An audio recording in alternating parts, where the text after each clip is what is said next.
Welcome to another excursion from our Alaskan cruise. In this one, we travel up the White Pass on the Scenic train and ride bicycles back down to Skagway.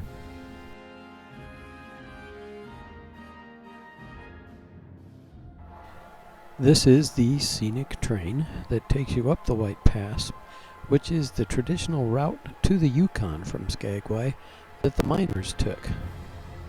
The White Pass was one of only two trails miners could take to get into the Yukon during the Klondike Gold Rush. The White Pass Trail is 45 miles long. Over the years of its operation, this trail was given the nickname of the Dead Horse Trail because over 3,000 different animals died on that trail trying to carry supplies from sea level up to the highest elevation and over the pass. The peak of the trail is at 2,865 feet, which it reaches only 15 miles from Skagway, making it an extremely steep passage. It's estimated that during the Klondike Gold Rush, over 100,000 prospectors made their way up one of these two paths into the Yukon in order to prospect for gold. Before I go any farther, let me ask you to hit the like and subscribe buttons so other people can watch my videos.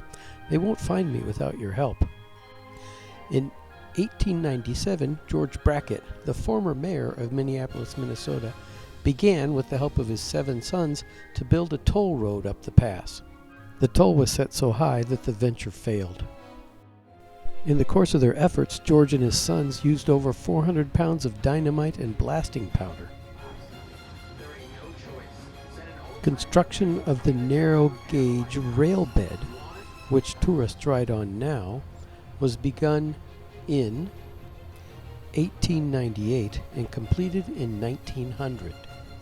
It's called a narrow gauge rail bed because it's only 3 feet wide.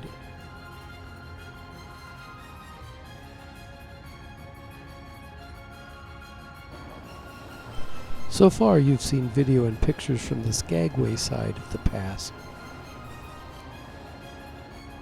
Here's a view of the Canadian side after we passed the summit of the pass. There's a markedly different aspect to the landscape. The guide on the train referred to it as Forsaken Lands. This is the original border post, which is no longer used. We were visited by Canadian customs officials in the town of Fraser, where the train makes its first stop over the pass. On the way back, we stopped at the border crossing along the road as we rode past on our bicycles. Here we are gearing up for the mostly downhill ride back into Skagway.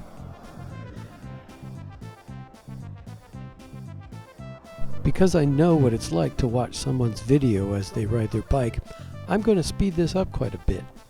Diana wants me to remind everyone to not watch the bike ahead of you because you're not driving. Instead, try to focus off on the landscape off to the side. That's where the true beauty is on this pass.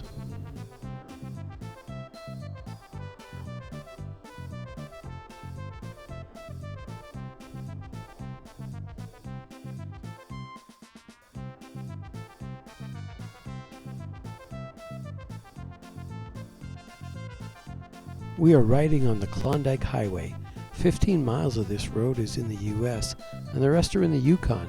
It goes all the way to Whitehorse, which is 109 miles away from Skagway. Construction of the road was started in the 1950s and was completed in 1978.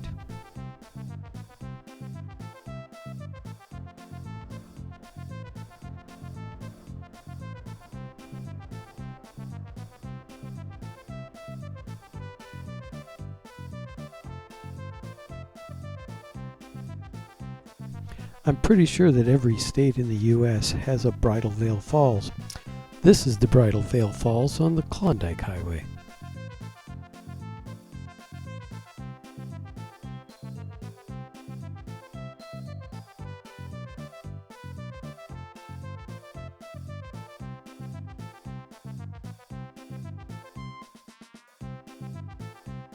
As we zoom past these rock faces, you might see the drill holes that are long, thin lines going down the rock that they filled with explosives in order to blast the rock apart. Here we are approaching the border, going back into the good old USA.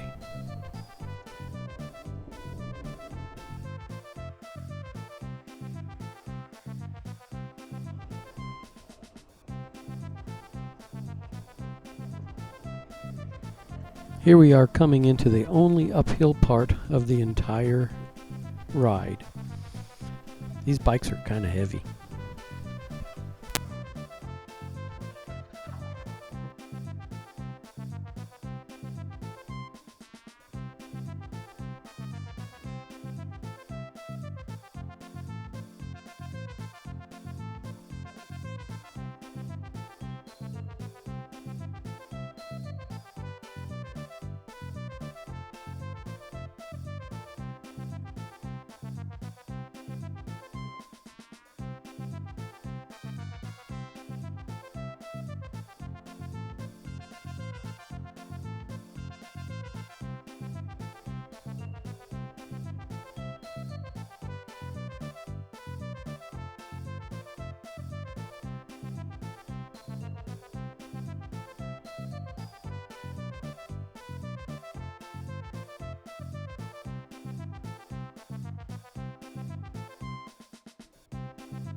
Here we have a little tour of the outskirts of Skagway.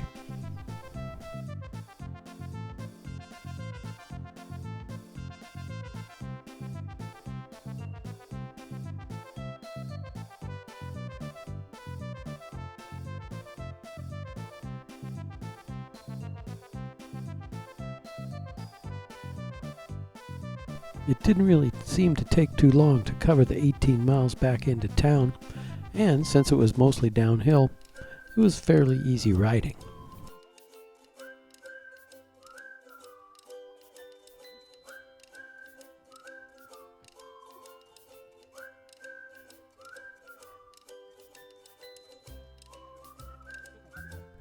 Here's a snowplow that goes on front of a steam engine. Clearly, no trip to Skagway would be complete without a 360-degree view of the entire center of the town. Here we are with two main roads lined with shops and stores. I see it. Skagway has a population right around 1,191 people, which is quintupled when a single cruise ship comes into port. Today there were 3. That's where all these people came from. After our brief stop at Skagway for the excursions, we got back on the ship and headed out into the fjords. Here's a view from the forward lounge and bar on the ship. One thing is for sure, we had some beautiful sunsets in Alaska this year. Make sure to check back for my next video because we're going to take you to Hubbard Glacier.